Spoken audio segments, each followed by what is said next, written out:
Hello everyone. Today we'll start chapter 6 that is lines and angles. तो इस chapter को study करने के लिए हमको पहले पढ़ना होगा लाइंस क्या होती है और एंगल्स क्या होते हैं, राइट। तो वो हम सबको पता ही है कि लाइन एक क्या है, it's a combination of many points, right, that goes indefinitely on both the sides. Line जो होती है वो कभी स्टॉप नहीं होती है, वो both the sides एक्सटेंड हो सकती है जितना भी चाहे हम करें, ठीक है। उसके बाद हम लोगों ने पढ़ा था कि एक लाइन सेगमेंट क्या होता है। तो line segment is a part of the line, a part of the line that has two end points, so that is known as a line segment.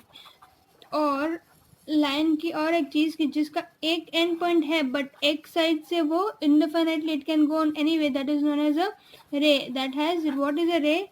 So ray has one end point and on the other side it has no end point, means it can go indefinitely how much it wants to, like sun rays जो होती है ना, example, right? So these are the parts of the line, like line segment and ray. उसके बाद angles क्या होते हैं? तो if I take two rays, right, see, starting from this point, one ray and the other ray, okay. If I take two rays and the space between them, that is known as an angle, okay. So what is angle? The space between space formed when two rays start from the same point. एक ही point से start होके दो rays अगर जाएगी तो उनके बीच का जो space रहेगा उनको क्या बोलेंगे? Angle, okay. तो अब हम पढ़ते हैं different types of angles.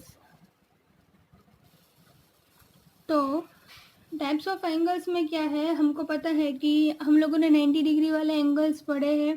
तो that is what, that is a right angle. So ये क्या है, 90 से कम, so that is known as acute angles, right. हम सब उनने ये सब पढ़ा ही है, पर ये जस्ट क्विक रिविजन। 0 से 90 के बीच में जो एंगल, इधर I have taken the angle as theta, so let this theta be between 0 to 90। अगर 0 से 90 के बीच में है तो एक्यूट एंगल। अब ये क्या है, यस, ये कितना एंगल होगा, this will be right angle, क्योंकि ये एग्जैक्टली कितना है 90 डिग्री, तो उसका एंगल कितना रहेगा, theta will be equals to 90 degree. This is just a quick revision, okay.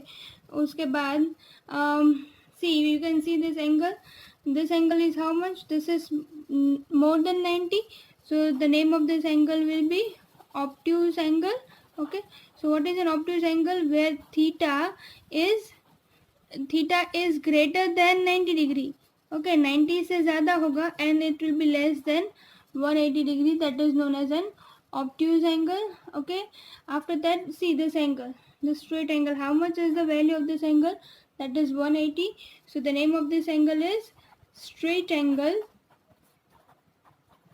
and its value will be, theta will be equals to 180, okay. So that is known as a straight angle. After that, see, it seems that it is a right acute angle, but ये acute angle नहीं, मेरे को ये angle measure करना है. What if I want to measure this angle? तो ये angle कितना होगा? See, ये 180 से ज़्यादा होगा, right? ओके, यहाँ से 180 से ज़्यादा होगा, बट वो 360 पूरा नहीं होगा, 360 से कम, से उसको क्या बोलेंगे रिफ्लेक्स एंगल। क्या बोलेंगे उसको? Reflex angle. उसका मेजर कितना रहेगा? तो the angle will be greater than 180 but it will be less than 360, okay. So that is known as reflex angle, जो ग्रेटर देन 180 है बट लेस देन 360 है, okay. Now will be studying two things about angles. तो वो क्या है? Complementary angles and supplementary angles, okay. तो वो क्या है कॉम्प्लीमेंट्री एंड सप्लीमेंट्री एंगल्स? तो वो भी हमने ऑलरेडी पढ़ा हुआ ही है कि इफ दो एंगल्स का major, the sum of two angles is equals to 90 degree, suppose theta 1 और थीटा 2 ले लेती हूँ मैं। अगर एंगल्स का sum is equals to 90 degree तो उसको क्या बोलेंगे? Complementary angles, okay. And if the sum of two angles theta 1 plus theta 2 equals to 180 degree तो उनको क्या बोलेंगे? Supplementary angles. तो हम लोगों ने टाइप्स ऑफ एंगल्स पढ़े और उनका सम के बारे में भी पढ़ लिया। Now will be studying adjacent angles. तो एडजेसेंट एंगल्स क्या है? तो दो एंगल्स जिनके पास कॉमन वर्टेक्स है और एक कॉमन आर्म है, okay, two angles that has a common vertex and a common arm, they are known as adjacent. मतलब ये दोनों देखो बाजू बाजू में है ना, तो उन दोनों को क्या बोलेंगे, एडजेसेंट एंगल्स। उसके बाद लीनियर पेयर मतलब क्या, ये भी दो एडजेसेंट एंगल्स ही होते हैं, जैसे कि ये और ये दोनों, ओके।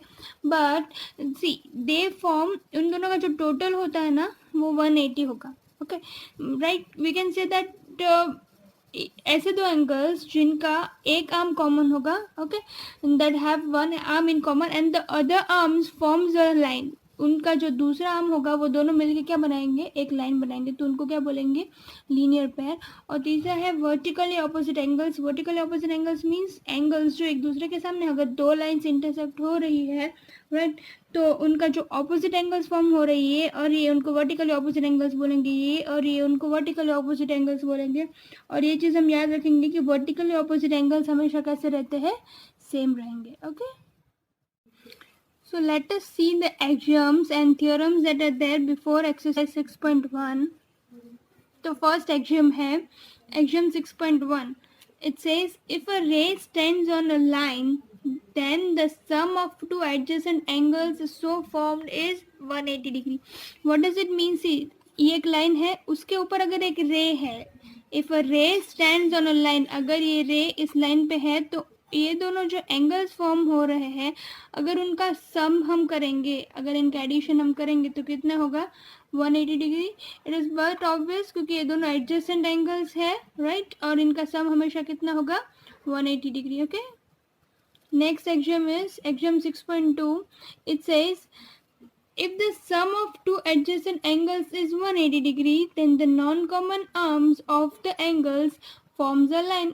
फर्स्ट वाले का कन्वर्स, अगर दो जो एडजेसेंट एंगल्स हैं उनका सम अगर 180 हो रहा है, अगर इन दोनों का मैंने सम किया और 180 हुआ, तो नॉन कॉमन आर्म कौन सा होगा, देखो ये एक है एंगल, ये दूसरा एंगल है, तो ये एंगल जो है वो कॉमन है, ये लाइन, तो जो नॉन कॉमन आर्म्स है ये और ये नॉन कॉमन आर्म हुए, जो इन दोनों के बीच में कॉमन नहीं है, ये दोनों अगर सम उनका 180 हो रहा है, तो क्या होगा, ये जो नॉन कॉमन आर्म्स है ये वाले, ये दोनों मिलके क्या बनाएंगे, एक लाइन बनाएंगे, okay. So that is also easy. And theorem 6.1 is if two lines intersect each other, then the vertically opposite angles so formed are equal. मैंने आपको पहले ही बता दिया था कि अगर दो लाइंस ऐसे इंटरसेक्ट हो रही है तो उनके जो वर्टिकली ऑपोजिट एंगल्स होंगे वो हमेशा कैसे रहेंगे, इक्वल रहेंगे, तो वो हमको याद रखना है। तो आज हम इतना ही करेंगे और फिर हम कल एक्सरसाइज 6.1 देखेंगे, ओके, बाय बाय।